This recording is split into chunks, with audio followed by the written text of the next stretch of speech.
And now a conversation with the Chairman and Chief Executive Officer of Conoco-Phillips, James Malva. Conoco-Phillips is the nation's third largest oil company behind ExxonMobil and Chevron. Mr. Malva has been CEO of the company since 2002 when Phillips Petroleum merged with Conoco. He's been in the industry for more than 30 years. I spoke with him earlier this evening. Mr. Malva, welcome. Thank you. Happy to be with you. Are the oil companies responsible for this rise in gasoline prices we're seeing? Well, the rise in gasoline prices really comes from three reasons. The first, over the last number of years, there's been quite an increase in demand that comes not only from North America and the United States, but we've seen a lot of increase in demand from Asia, particularly countries like China. Second, we see in the price of oil has gone up pretty dramatically, and there's a political risk aspect to oil prices. There's concern, perception, what have you, with respect to interruption of supply. And that could come from countries such as Iran, Iraq, Nigeria, Venezuela. And so some believe that part of the oil price, anywhere from $10 to $20 a barrel, is a political risk associated with some interruption of oil production. And the third part is we find that actually that we have a plentiful supply of oil, but we are finding that in the United States and around the world, we fully are utilizing our refining capacity. And a result of that is we need more refining capacity so as to take the oil, manufacture the gasoline and diesel that the consumers want. Those really are the three reasons for the higher oil prices. So the oil companies, your company and the other oil companies of the world, particularly of the United States, share no responsibility. There's nothing that you all are doing to jack the price up. No, all of the companies, our company, our industry, we are all in this energy situation together. And the result is that what we need to be doing is everything we can, investing our resources so as to increase supply, meaning exploration and production. Additional investment so we can add supply around the world and certainly in the United States.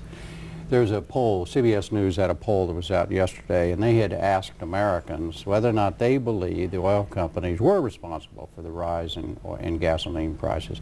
And 64% said they bore a great deal of the responsibility. And they tied it to, in the poll, to their belief that the oil companies are raising gasoline prices in order to increase profits. Why would they think that?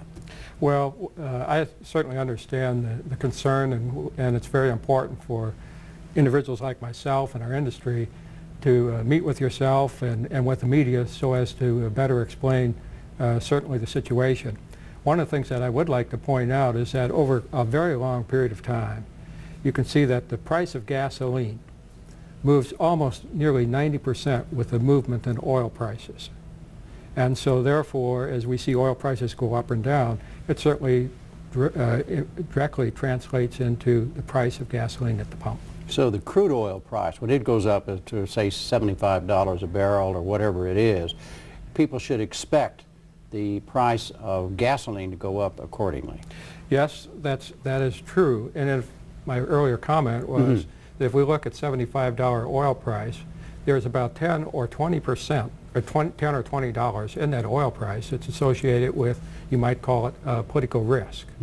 Now, if you look at gasoline prices at the pump, let us say around $3 a gallon, 60% of that $3 is tied to oil prices.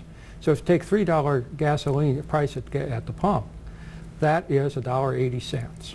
Then on top of that $1.80, there's about 60 cents, which is the cost of bringing the crude oil to the refineries, running the refineries, the pipelines, the transportation, and the marketing. On top of that, then there's 50 cents of taxes. So you add up and get to $2.90. Our profit on a $3 gasoline price at the pump is about 10 cents a gallon, and that's in good times.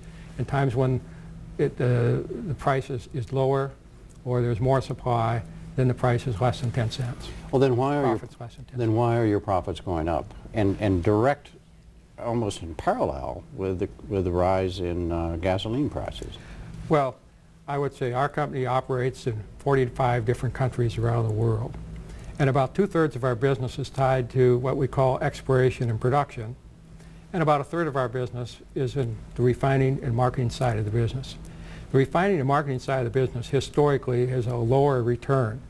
More of the profits are associated with the exploration and production of oil and gas. We have a very large industry. It's very capital intensive. In the case of the industry, if you look at the profits, yes, the absolute numbers are quite high. You look at the revenues, very high. Actually, our profit per dollar of revenue for our industry is somewhere in the neighborhood of 6 to 7, a little more than 7 cents a dollar, which is quite comparable with respect to other industry. On the other hand, we recognize the concern of the consumer and the importance for ourselves and our industry to explain prices and the importance for us to make our investments. Conoco-Phillips particularly, your profits went up 13% in this last quarter, the January to March quarter. And that was more than it's ever gone up in that quarter since 2002. And you're saying that has no connection to the increase in prices? Oh no, I'm not saying that at all. Obviously, as I tried to say earlier, our profitability in our company, about 2/3 comes from the exploration and production side of the business and about 1/3 from the refining and marketing side of the business. So that's where you're making your money, is in the refining part? No, mostly in the exploration and production, not in the refining and marketing side. The other thing is in the case of our company, in the first quarter, as you said, of 2006, our profits were $3.3 billion. The revenues were $50 billion. So you can see the return is 6 or less than 7 cents per dollar of revenue. On the other hand, the profits were $3.3 billion, and in the first quarter of this year, our company invested $4.6 billion of investment to grow our exploration and production and to invest to expand our refining capability and capacity. In the case of our company, about half of our investment around the world is directed towards North America and specifically the 48 lower states.